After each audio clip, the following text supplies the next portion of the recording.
Welcome back again mga ka-idol. So, karon pa yun nakabalik og panagat mga ka-idol bisan sa kadagko sa mga balod mga ka-idol lagi sa Shareline, Amihan og Sterlis mga ka-idol. So, grabe tulad yun ka weather system ang nagdungan mga ka-idol mo nang naglisod yun og panagat ang mga tao nga diri dapita sa mga ka-idol. So, karon di kaluyan mga ka-idol. So, bayan na sa mga sudanon mga ka-idol. So, klase-klase yapon ang mga isda mga ka-idol. So diri mga ka-idol na sa gitawag di sa mga pirit, naay anduhaw ug naay sagol mo na mga ka-idol na gutob.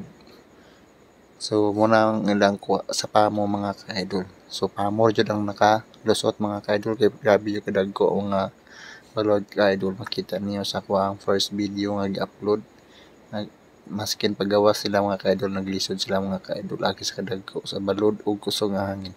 So kinahanglan jud siya na moubog or kanang gitawag og naay mo sana ay mohawid sa pambot para dili mo babag para diretso na nila og paanda. So mga ka-idol lagmi kay ng mga pirit mga ka-idol o lami sa prito og inununan labi na tinula mga ka-idol.